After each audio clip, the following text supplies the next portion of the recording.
Hello, everybody. Thank you for joining us as we discuss some of our favorite books that you can request at the library. Part of our jobs as children's librarians is giving recommendations when asked by our users. During these difficult times, parents and children can't physically browse our shelves to find new and interesting titles, but they can request online and pick up at the branch for curbside service. The purpose of this program is to get some great reading recommendations for parents that are available for checkout at our branches. I have three children's librarians here with me. Teresa, you want to go ahead and introduce yourself and tell us what branches you work out of? Sure. Hi, I'm Teresa. I'm the children's librarian for the Sierra Gateway cluster. I oversee several branches, and that's going to be Big Creek, Shaver Lake, Auberry, Clovis, and Betty Rodriguez. Teresa, I'm going to interrupt you. Can you give an update on the what is the current situation with the Big Creek and Shaver Lake branches? Right now, we don't have any more information. They're still closed, but Auberry is open. So for people in those communities, if they want to go to the Auberry branch, they can have their holds sent there. Yeah. Well, thanks, Teresa. Annika, can you go ahead and give an introduction? Yep, so I'm Annika, and I'm actually an outreach librarian for Fresno County. So I don't have one branch that I work in. I just kind of go everywhere, all over the county, with a focus on youth and families. Yeah. And Ashley? My name's Ashley, and I am the children's librarian for the Cotton Fields cluster, which is Big Garden, Kerman, Tranquility, San Joaquin, Viola, and Firebaugh. And Firebaugh, all right. Yeah, some of us have a lot of branches. I'm Eric. I'm the North Fresno Children's Programming Librarian. My branches are, it's a little easier on my list. I just have one really big one, Woodward Park Library, plus Pleiadi Branch Library, and Pinedale Branch Library. I've got a trivia question for you guys. Who wrote the 1950 Caldecott Medal winner? Oh. Song of Swallows. Oh. You guys know? I think I do. All right, feel free. Let's hear it. Leo Pleiadi. Leo Pleiadi, as I just mentioned it, the Pleiadi branch.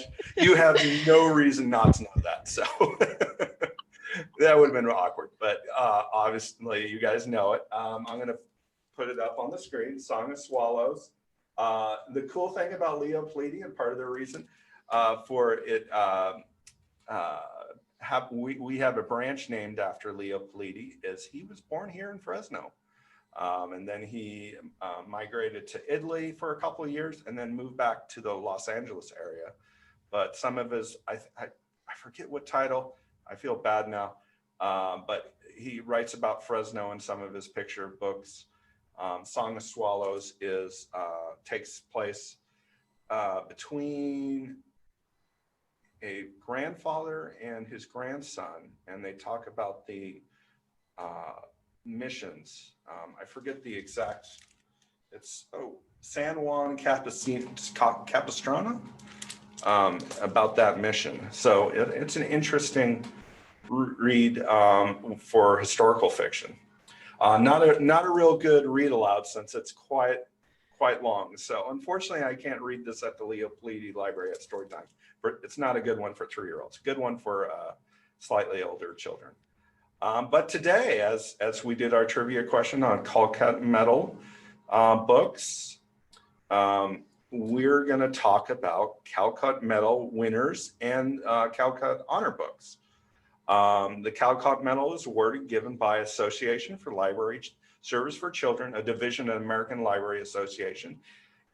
And they give it out each year to a distinguished American picture book for children. Each year, a medal winner is chosen with 1 to up to 5 books as Caldecott Honor books. I'm going to go ahead and share the screen I've got here. And this is a list. As you can see, it goes all the way back to 1938. and they've been giving one out consistently. But we're going to talk about some of our individually ones. I'm going to write an article in the kids blog, and I will have a link to this list. But I'm going to go ahead and let some of our children's librarians here discuss. Do we have anybody who wants to go first? I'll go. All right, Ashley. So I actually picked honor books because I find a lot of the recent winners are I feel like it's getting a little political. Or they pick a lot of books that are like really maybe beautiful, or they have a lot of they're really meaningful, but they're not really that enjoyable as just a great book, and kids aren't Fun really books, gonna yeah. So they're good and you should read them, but I find that usually I enjoy and will incorporate into story time the honor books more. And so the first one I have is Leave Me Alone by Vera Brosgol, who also she does some graphic novel work as well. And this is a story about this like granny who is trying to knit some sweaters for her horde of grandchildren, and they bother her and she wants them to leave her alone. And so it just kind of goes from one place to like another. Her just keep saying like, leave me alone, and like going to the next place to be left alone, and then she gets there and someone else starts bothering her. And so it's just kind of funny. The kids, I've read this in story time, and the kids like it because it's like someone being grouchy, and the kids always like people being grouchy. But it's also nice because it's fun because you go from a real setting to like outer space to like a black hole or like a void, and then she comes back. But in it we can talk about also like how sometimes we lose our temper. Doesn't mean we don't love each other. It just means like we lost our temper, and sometimes we just need a little time out, a little time to ourselves, and we can bring it back in and be ready. And because in the end she goes back and she misses them and she loves them, and it's very that it's like, you see, leave me alone, and we all some days. Does she knit anything for anybody? I forget. Yeah, she knits for all of her. She knits sweaters for all of the grandchildren. Nice. It's like some quiet time to get it done. Yeah. But yeah, it's really fun. And then my second choice is Creepy Carrots by Aaron Fields, with illustrations by Peter Brown, who is I love Peter Brown. This one is just one that is just pure fun, and kids love it. And it's the follow-up, The Creepy Pair of Underwear. Yeah. I love it too. Didn't get the honor, but so this one's just fun. Kids love it. They think it's hilarious. And it's one of those ones that like if you have it sitting in your house, like they'll grab it over and over again and you'll read it over and over again. So it's just about this rabbit here, I forget his name. And he just, every time he goes past this field, he picks a carrot and eats it, and he just eats and eats and eats all the carrots, and then the carrots decide to fight back. Yeah. I love, I'm sorry, go ahead. No, go ahead. Okay. I love the fact they're taking like the least terrifying thing in the world, carrots, vegetables, and maybe to a child, and maybe they're terrifying, but carrots. Yeah. Yeah, that's your scary thing. It's a good one for Halloween. Yes. Yeah. Yeah. So that's what I have. All right. Okay. Teresa, you want to go? Yeah. Okay. So I have A Sick Day for Amos McGee right there. And this is by Philip C. Stead and illustrated by Aaron E. Stead. Yeah. So I really enjoy books that talk about friendship and teamwork. And so usually if I do a story time about, friends together, I like to read this one. This one, I think is for a little bit older. So the preschoolers around 4 or 5, I think they enjoy this one when they read it with me. But it's just about a person who works at the zoo, Amos McGee, and he spends time with all these different animals throughout the day when he works at the zoo. So he'll play chess with the elephant, or he'll sit quietly with the penguin, and he'll race with the turtle. And I just like seeing him make these connections with all of the animals. But then he gets sick, and so he has to take a day off. And so all the animals are kind of missing him throughout the day. They're waiting for him and they wonder where he's been. And so they all make the trip to go see him. And then they spend time with him. They sit quietly with him when he's resting. They let him think when he's playing chess with the elephant. They make him a cup of tea. And so I think it's just a sweet story about friendship, and that you can have different friends and do different things with friends. And you can be there when maybe your friend's not feeling their best. And the illustrations are they're so beautiful. I love them. They're just in these light colors, and I think it's just a pretty book. And I think that the kids, when I read it to them, they appreciate it. So that's one of my favorite ones that I like to read. I believe there's a board book version of that one too. You're saying it was you can do younger children with that. Yes, there is one. I haven't tried it with the younger kids yet, but I should try it because I just really enjoy this book. And then another book that has to deal with friendship is The Adventures of Beagle, the Unimaginary Friend by Dan Santat. And I don't remember having an imaginary friend, but like my parents say that I did. And so I just think, I just think that it's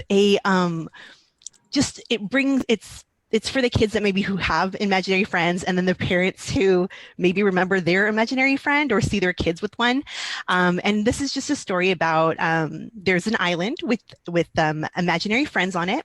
And so when kids dream up their imaginary friend, then they go see them, like the imaginary friend goes to the kids. So this little guy right here, he doesn't have a name, and he keeps waiting for his friend to think of him. And he waits a really long time, and he wonders why no one's thought of him yet. Maybe they're busy playing games or reading. So, he should go out and find his friend.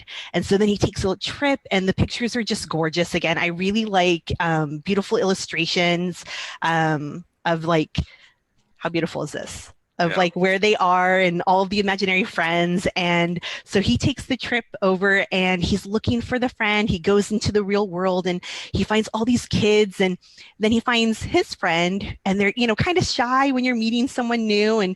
But then they finally like introduce each other, and they find out that they have all these things in common. And it's just again, just a pretty story for kids that maybe have imaginary friends, and then kind of thinking of where they came from and what they had to do to get there. And sometimes you don't have to wait for that friend to come to you. Maybe you can go and make a new friend. And sometimes it's scary, and sometimes it's hard because you're not sure if you have the same interests. But if you, step out of your comfort zone and you introduce yourself, and you're going to find something that you can, share. And then then all these adventures will come afterwards. So that's what I really like about Teresa. What I noticed, I just remembered about this book that I really like is, like, for instance, when he's going to the real world, it's very gray. Yeah. But as soon as the imaginary world starts appearing, the colors come back. And it's more, the more the imagination, the more the children, the imaginary friends are playing together, the brighter it gets. And then also the copy I just grabbed, this is a Vox book. Some of our branches, it's a program we're just starting, and we're introducing to different libraries. I know Woodward Park has it. Eddie Rodriguez has them. Rodriguez has it. A couple others. I think some of our smaller branches. You have any, Ashley? Mendota and Firebaugh. Oh, okay. So as you can see on the side, it has a little contraption there. You can play the book. So it'll turn on, and you just turn up the volume. And this is great for families, have a kid in the back seat of a car, and it's like, well, I just want to keep them entertained, and maybe they can't read independently yet, but they can turn on the Vox and listen to a story. So these are great books. Usually they're hard to find at the branch because they're all checked out, honestly. We're still growing our collection on that. You can request them, like if you went on and searched for that, they're requestable. Yeah, Yeah. yeah, that's very true. Thank you. But I love Dan Santat's art. Like every time I like see a book, I'm like, that looks like Dan Santat. Yeah. And yeah, he's got a really distinct style, and I love it. I was thinking of After the Fall, about Oh, Humpty Dumpty. yeah, that's a good one too. Yeah, that's a great one by him. On together, it's like sweet story of Oh, that boy and his grandpa. Yeah. Like brown. Oh yeah. Annika, you want to go ahead? Sure. So I grabbed a couple here that I had close by, and one of them is Finding Winnie, which is Yeah. the 2016 winner, I think. And it is a little bit of a longer book, so you couldn't use this for story time, but it's a really cool story. It's a true story. It's basically non-fiction book about the bear that Winnie the Pooh happens to be named after. So it's kind of like, it's interesting to hear that story, and it's written by the great granddaughter of the man who found this baby bear that he ended up naming Winnipeg, and calling her Winnie. And he like takes this bear with him during World War I. He's a veterinarian during the war, for like takes care of horses for the army. It's illustrated by Sophie Blackall, and she does really pretty illustrations. Is she the one that did the little lighthouse? Yeah, then she ends up Yeah, a more 2019. of Caldecott. She Yeah. did that one too. So I just think it's a sweet story, and the illustrations are pretty. And there's even some like photos in the back that give you like a history of the story. So what would you say the age range for that one is, ideally? this one would be for probably a little bit older kids, but yeah, like elementary aged, second, third grade probably. But could be read with younger kids, if they're interested in hearing about Winnie the Pooh. That could be. It might be fun, like if you were reading Winnie the Pooh or watching one of the Winnie the Pooh movies, to like pull it out, in between and be like, oh, look at this real thing. Yeah. This is the true story of Winnie. Yeah. So yeah, there's that one. And then the other one I found, which I had forgotten about, is The Three Pigs. Yeah. Which is a little bit older. I think it's the winner from 2002.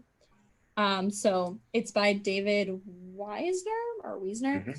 But it starts off as the classic tale of the three pigs and quickly becomes something else because the first pig kind of falls out of the story. Yeah. So that's fun because it's a departure from the classic tale that and the pigs kind of take over and enter other stories and end up meeting a character from a book that's not part of the three pigs. So it's funny. It's also probably for a little bit older kids. Yeah, the younger ones might not get it. You might not get the humor in it, but it's also fun because it's fun for adults and kids. Yeah. It's great metafiction. Yeah. Metafiction, just for everyone who doesn't know, didn't go to libraries. So metafiction is fiction or a book that calls attention to its format. So it's calling attention to the fact that this is a book and something can come out of its thing. So which has actually become very popular with some like Pigeon on the Bus and Elephant Piggies. There's a title that is. It's like you see a lot of those now. The characters become aware that they're in a story. Yeah. So, and that can be cool to talk. I mean, it can be used in a lesson where kids are learning how to write their own story to talk about. Use that as an example how the story progresses. And that author there is probably one of the most prolific Caldecott Medal winners. Like everything he does. Yeah. It's a medal or honor book at least. Polar Express, Jumanji, Mr. Waffles is one of my favorites, the one with the cat and the aliens. That Flotsam. There's a couple more. He's very successful illustrator. Am I up? I guess I'm up. I picked two. I picked one that I loved reading for story times, and one that I enjoyed as a child, as a young reader. And that one is, I think it was published in 85, 86. I forget which one, the medal, 185 or 86. St. George and the Dragon by Margaret Hodges, illustrated by Trina Shart Hyman. And I think the illustrations really do it for me. I'm going to give away my age here because I was the perfect age when this came out. So I was a 7-8-year-old boy at this time. So that's, I would say 6 to 11 is ideal ages for this one. You would find this in the nonfiction section. But it is just a beautifully illustrated book. If you love dragons, you love fairies, knights, it's just a beautiful illustrations, and kind of scary too for the little ones. But what 8-year-old boy would not love that right there? And it's a pretty long book, so that's why I say it's for older children, kind of like the Find Winnie. But it's a great book to read for bedtime, or just to sit and look at the illustrations. And I love how kind of like in the medieval times, there's all these sidebar kind of, I don't know what you would call that. I apologize for not knowing. But there's this nice little story, and they kind of talk about at the end. But there's a little, there's a little illustrations of the ship going out to sea. And they talk about, this is what it is when jolly sailors come into quiet harbor. They unload their cargo, mend ship, and take on fresh supplies. Then away they sail on another long voyage, while we're left on shore, waving goodbye and wishing them Godspeed. So it's kind of taking the adventures of a knight or a hero who goes out and does what they need to do and comes back, and we wish them well and hope for the best. Hyman is like my favorite illustrator of all time. I love everything she's done, and especially those partnerships between her and Margaret Hodges. They really pull a lot of like Arthurian legend and like like English, Celtic, those kinds of mythology, and make them really accessible. And I love their stuff. And all of the like the illuminations and the sidebar things, she's doing that really intentionally. There's like extra story in all of that. That it's so beautiful, like all of her stuff. And I remember when I was in school, like my teacher was talking about what I really appreciate about children's literature with really good artwork is that my teacher was like, some children are never going to go to an art museum, and the only art they're ever going to access is a children's book. And I like never thought about that. And so when I see like a picture book that has really beautiful art, like those ones, or the ones by Zelinsky, like Rapunzel, that was a Caldecott one early on. Like the artwork is so beautiful, and like that might be the only access they ever have to like really kind of classical style art. I mean, I love Dan Santat, but it's like a very different thing. And so it's good to have like a full spectrum of stuff in your collection, expose kids to that. And going from a completely different direction, this is my hat. What's great about this is, like you're saying, oh, great artwork. It's great in its own way, and it's very minimalist.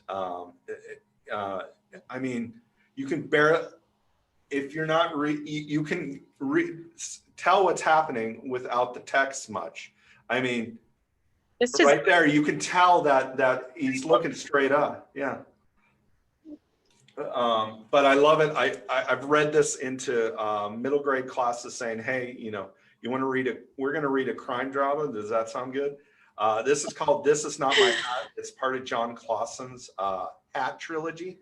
In all three books, a hat plays a key role in the story. In this one, it's from the perspective of little fish. Yes, I love that one. I almost picked that one. I don't think is it an honor book? I think it is. It's a shame if it isn't. I don't remember, but they're so good. Yeah. But it's good either way. Yes. Mhm. I love there's a page on that one where a character realizes something and the page just turns red.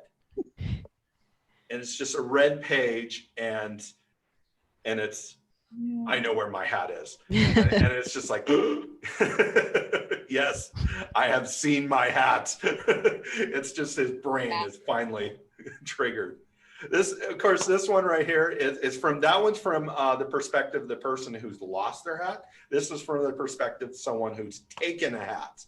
So this is not my hat. It's about a little fish who takes a hat from a big fish, and he justifies it because he's a little fish and it's a little hat, so he should be able to wear the hat. And of course the big fish isn't quite happy about that. And the great thing about this title is he just rationalizes it away. It's very minimalist, and it's interesting, but I mean illustratively it's you know, not great artwork, but it tells the story so well. And that's why I think, it's kind of hard to show. It's such a big book. But yeah, I definitely recommend. This is a great read aloud. It's nice, quick, and short. And I love stopping and asking, what do you think's happening? What's going to happen? At the end, what do you think happened? Yeah, exactly. And they're like, oh, he's just still in there. And you're like, okay. He's in the weeds. He is good. So yeah, that's one of my favorites. All right, we got everybody. Let's go ahead. Just go around. If you have a program you want to highlight, please do. Go ahead in the order of like when you spoke, I guess. We just have story times, Tuesday, Wednesday, Thursday, Fridays, different times. So just you have to sign up online to get a link to join, but you don't have to put in your library card or anything. So. Yeah. All right, yeah, and go and I'll add to that. Just make sure to go to our online calendar, and we're using Zoom accounts. So if you're comfortable, make sure to sign up for a Zoom account to go into our Zoom story times. Okay, I guess I'll go. So I do a book club with another children's librarian, Miss Alyssa. And our book club is a little bit for the older kids. So as you were looking at 8 to 12-year-olds, but you can access that on the Fresno Library Facebook as well as our YouTube channel. So if you're seeing this video here, then you can look down and you'll see all the other book club videos that we've done. So yeah, check it out. All right. Annika, you have anything for us? I guess I'll just say if you're a teacher and you want someone to come into your classroom and do a story time or a resource talk, you can request me to do that. If you go to our website and, well, you can call the library number or go to our website to the Ask a Librarian page and just let us know what you want. Yeah, all right, wonderful. Okay, thank you for watching. Though our librarians are still closed, we're getting close to opening, but still closed. We are offering curbside services at our branches. Check out our website for curbside hours for your branch. Just go to www.fresnolibrary.org. All right, say bye. Bye.